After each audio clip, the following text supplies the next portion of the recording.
We must go now. Papa! Tiago, go with your mother to the trap. Take this. It will always be your guide. Yes, Papa. We will join you shortly. Xavier, the painting. La maledicción.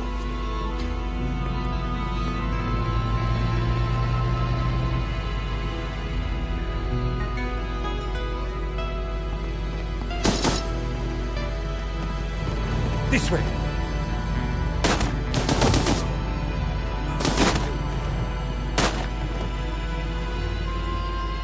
Senora, it is too late. Go!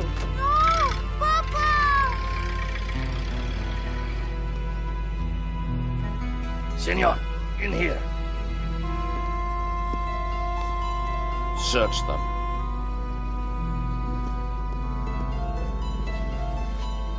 Of course.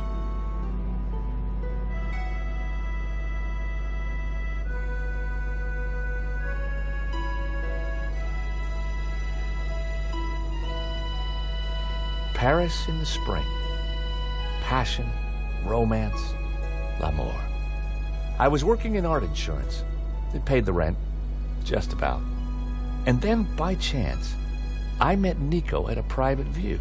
You didn't tell me that you were back in Paris, George? We should catch up. Let's have lunch. Nobody move!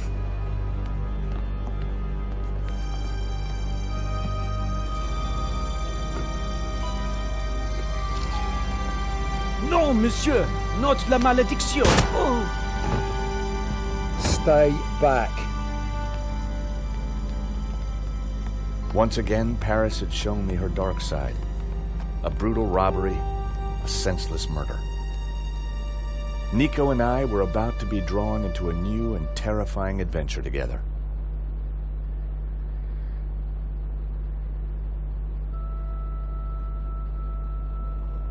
The gallery owner was dead. I guess sometimes playing the hero doesn't pay. My company had insured the exhibition, so I had a crime to solve. The cops would be here soon. I didn't have much time.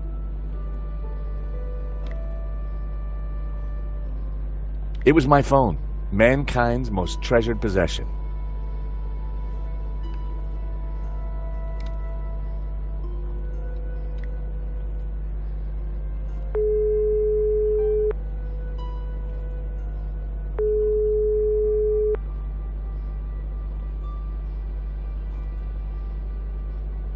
Nico wasn't answering her phone.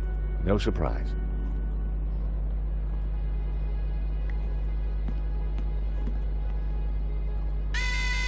The alarm still worked on that painting. I wondered why the stolen painting's alarm hadn't sounded.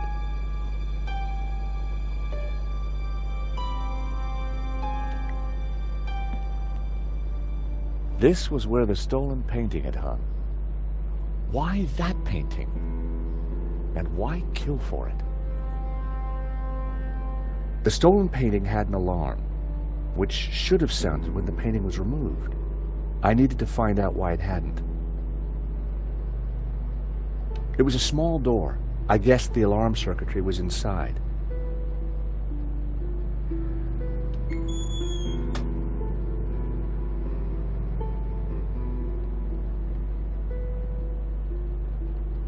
So that was why the alarm hadn't sounded. A wire had been cut by someone who knew exactly what they were doing. This was an inside job.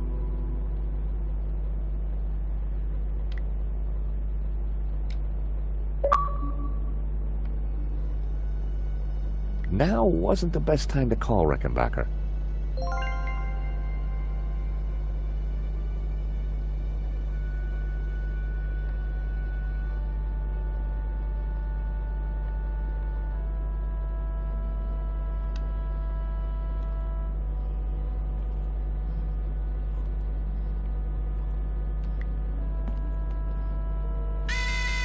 Another painting with a working alarm.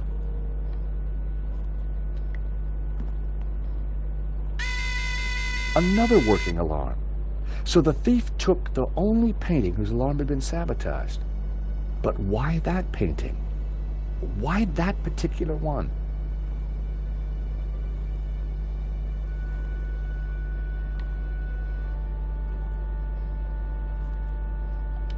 The stolen painting had hung here. Someone had sabotaged the alarm.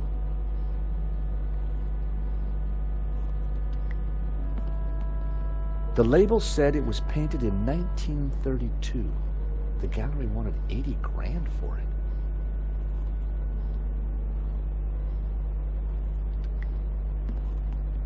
The stolen painting was called La Malediccio, painted by someone called L. Serp in 1937, and worth just 40 grand.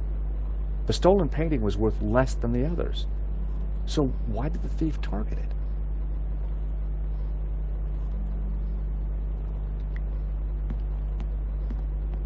The door was locked with a keypad. The wires from the camera ran into the room behind. It must have captured the whole robbery. If I could get the code to the keypad, I might be able to shed some light on the crime.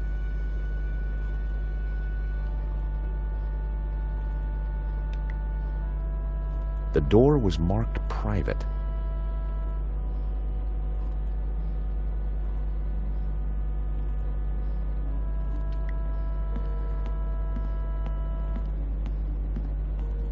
Excuse me, Father. Yes, my son. I'm George Stobart.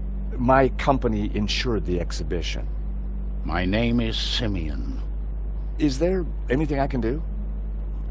You can pray for his soul. A senseless murder. On the contrary, this killing makes plenty of sense. What do you mean? A great evil has taken place. This is the work of the devil. What? I am a Dominican priest. I know these things. And now, excuse me, I must pray. 1 minute, I'd been planning dinner with Nico. The next, I was talking art theft, murder, and the devil with a priest.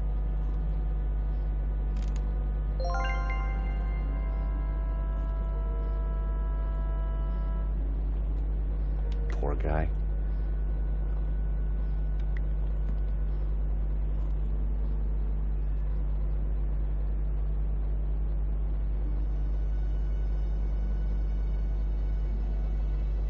In Henri's pocket was a tiny bottle. It was a bottle of Brett. The label claimed it would wake the beast within. Poor guy.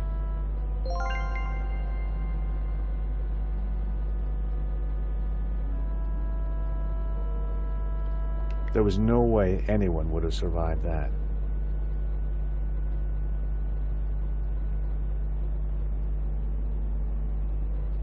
There was a small piece of paper in the dead man's hand. It was too intriguing not to take a look. It read, 2:30 p.m., be ready. Innocent enough, until I realized that the robbery took place at 2:30 p.m. There was something fishy going on around here, and it wasn't just the canapes. I quickly replaced the note. You have been told something. What? Poor guy.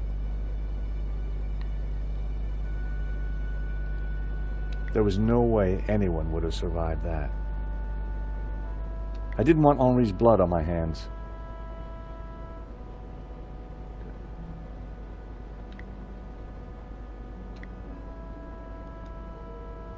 I needed a better idea.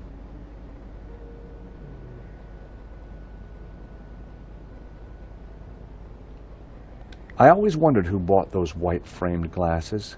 Now I knew. He definitely looked better.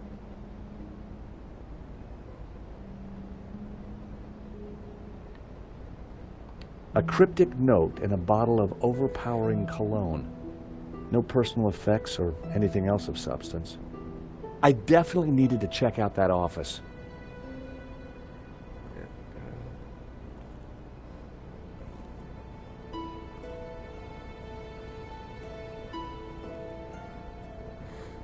There was no mistaking this body. It was Hector Lane, art critic extraordinaire. He and I had met before.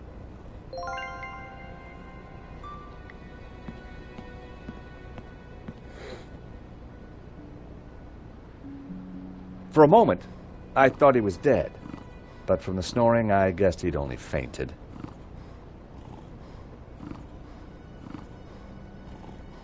Lane had fainted. I was going to have to find a way to revive him. Lane was out cold. I was going to need something to bring him around.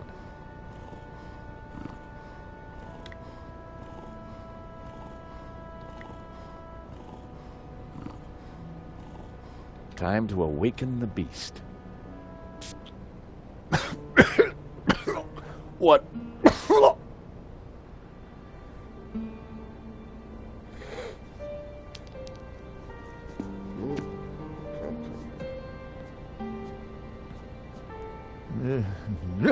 What was that? It smells like the 70s. Where am I? You fainted.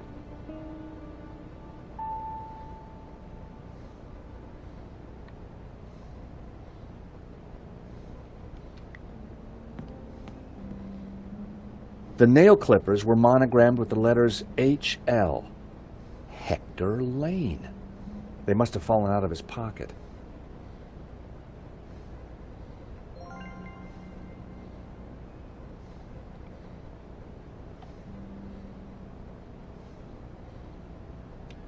That bust was pretty impressive. I wondered who'd been the model.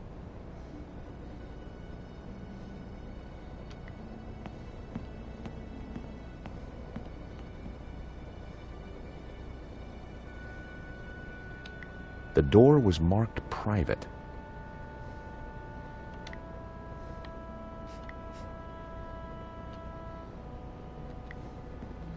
There wasn't anything loose to snip. The clippers weren't going to cut it.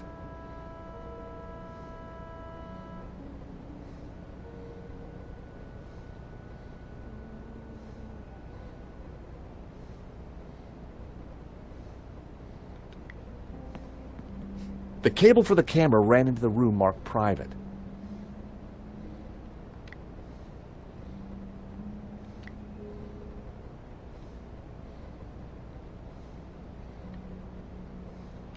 That was never going to happen.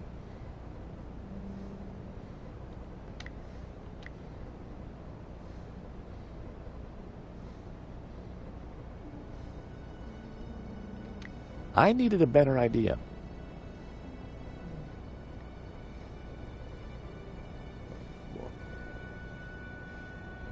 It was a blob of chewed gum.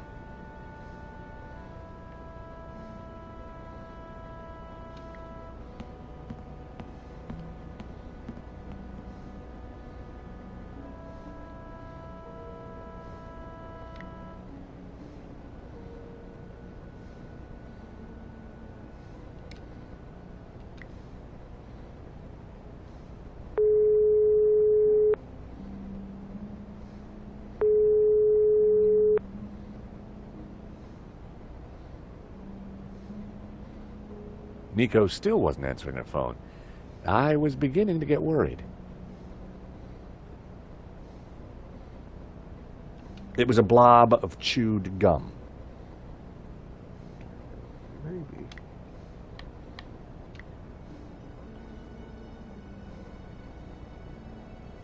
I didn't want to get it covered in used gum.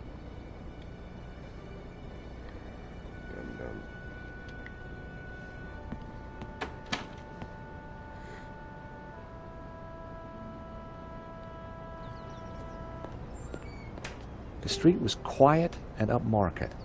Not the kind of place for an opportunist thief.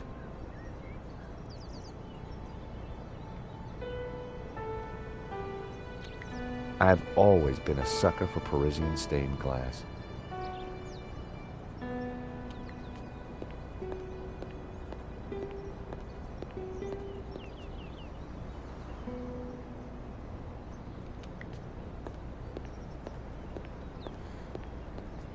Excuse me. Monsieur? There's just been a robbery at the gallery. Oh, really? You don't sound surprised. All property is theft, monsieur. And all art is property. Therefore, all art is theft. Do you not agree? Well, when you put it like that, it's hard not to. Did you see anybody run out of the gallery earlier? There was a beautiful woman with a camera. She was chasing somebody. Oh, that must have been Nico. You know her? You surprise me. Can you tell me anything about the man she was chasing? I assume, monsieur, that like all of us, he is inherently unknowable. No wonder this guy's cafe was empty. The gallery owner, Henri, was shot dead trying to stop the robbery. Life has no meaning the moment you lose the illusion of being eternal. Right. Did you know him well? Can we ever truly know another human being, monsieur?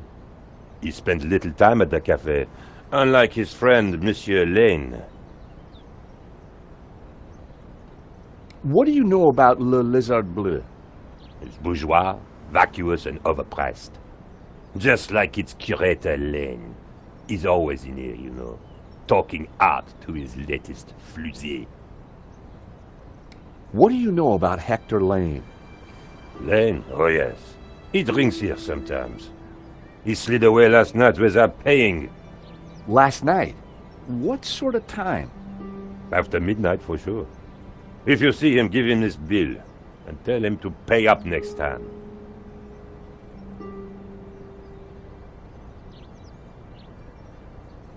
I wondered whether Lane was in a hurry to get somewhere or just trying to skip paying his bill. Would you like a squirt of this? Are you suggesting I smell, monsieur? No, sorry. Do you recognize these? They are nail clippers. Thank you for your consistent indifference, monsieur. Perhaps next time you come, I will give you a coffee. Perhaps not.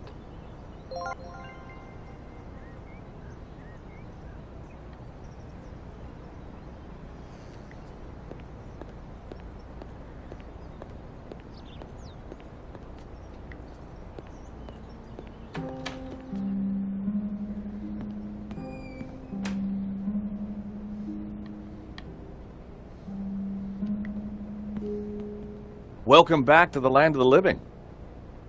I wouldn't exactly call this living.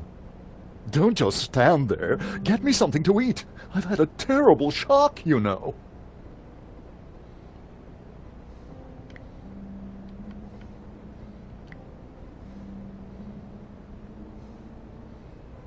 What do you think of this? I don't care. Can't you see I've had a dreadful shock? I need, nay, I demand something to eat! Excuse me, Mr. Lane. Food! My nerves demand food!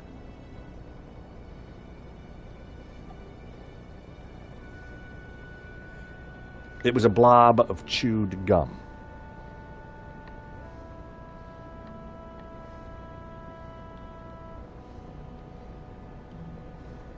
The murderer left a pizza box on the table. The thief left the pizza box behind. I wondered what was in it. Well, no surprise there. Pizza. The guy must have been hungry. There was only one slice left.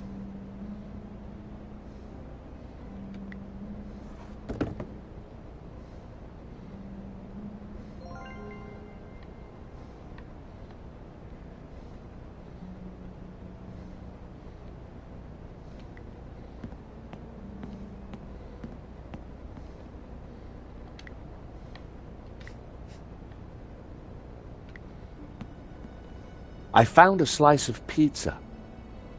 I asked for food, boy, not a cardboard simulacrum. Oh, okay, if you don't want it. I didn't say that. Now give it here.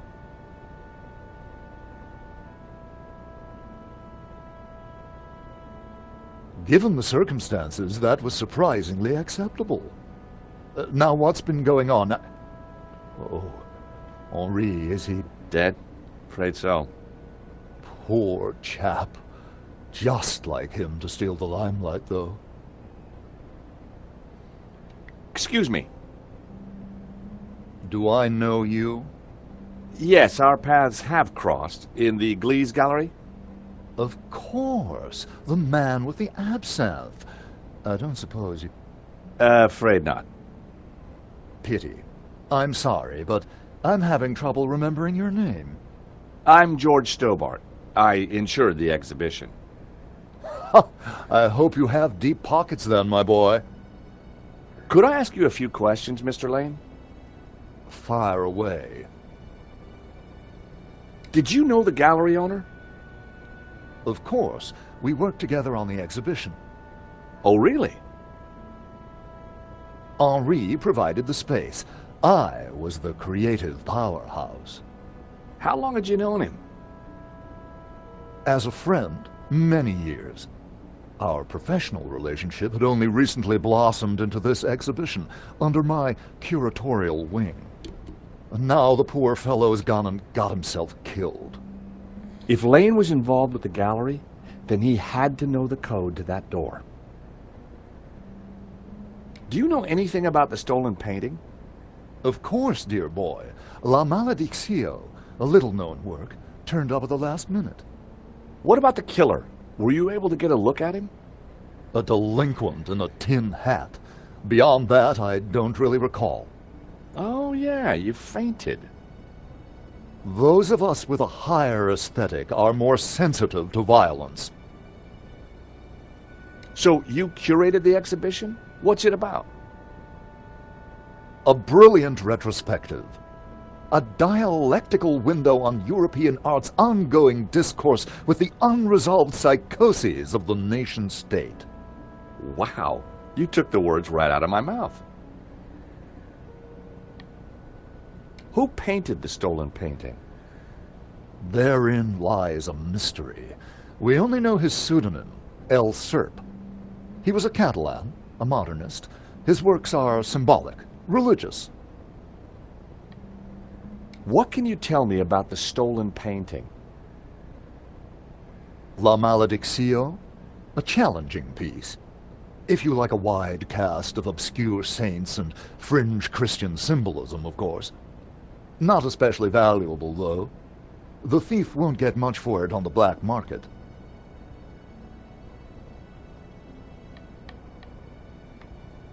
So, you help run this place? Maybe you can give me the code to that door. The code to the office? I just thought you might have the number. I do, but I couldn't possibly give you access before the police arrive. I figured I wasn't going to get the door code from Lane by playing nice. I needed to turn the heat up.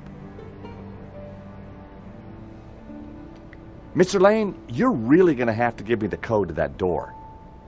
And why, pray, should I do that? Because the way the cops will see it, you're the prime suspect. We both know you're innocent, Mr. Lane, but the cops, well, they may not see things so simply. I might be able to get them off your case, but in exchange, I'd like the code for the office door. But that's preposterous. The police would have neither evidence nor motive. Funny you should mention that.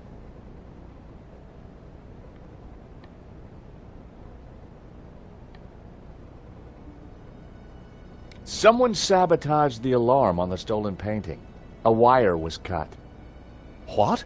Who could have got into the alarm system? Exactly. It was an inside job, Mr. Lane. You're not suggesting that I... Well, I'm afraid that's the way the cops are going to see it. That's preposterous. How could I possibly have cut the wire? Are these your nail clippers, Mr. Lane? Yes, they have my initials monogrammed on them. Huh. The perfect implement for cutting the alarm on the stolen painting. What are you saying? Well, the alarm was sabotage, Mr. Lane. It was an inside job. Are you accusing me? How dare you? I had no reason to kill Henri, no motive whatsoever. Okay, but I don't think the cops will see it like that. And I sure would like that door code. Mr. Lane, this robbery is not going to reflect well on you. As I said, I shall take my chances. You're not getting that door code. The evidence is piling up against you, Mr. Lane. This is ridiculous. I have evidence that puts you near the gallery late last night. But give me the code to the door, and the cops don't need to know a thing. Impossible. What evidence? Take a look at this. What of it? It's your bill from the cafe next door. So? You sure drank a lot of champagne last night without paying the bill. But you told me that you were away from Paris last night. I hate to say it, but that sounds like a lie to me. Tell you what, you give me the code to the door, and the police need never know. A motive and proof of involvement. Not looking good, Mr. Lane. You are a blackmailer, Stobart. Just doing my job. All right. You have me. The number is 6397. But I admit to none of these spurious accusations. I had the code. The police would be here any moment, so I had to work fast.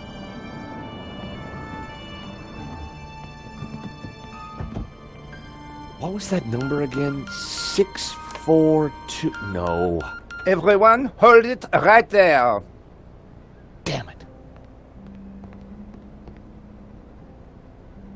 I am Inspector Navet of the Paris Serious Crime Squad, and I hereby declare this crime scene open. Closed. Now, nobody move, especially you on the floor. Mo, I want a total lockdown. Nobody in or out. Apart from me, of course.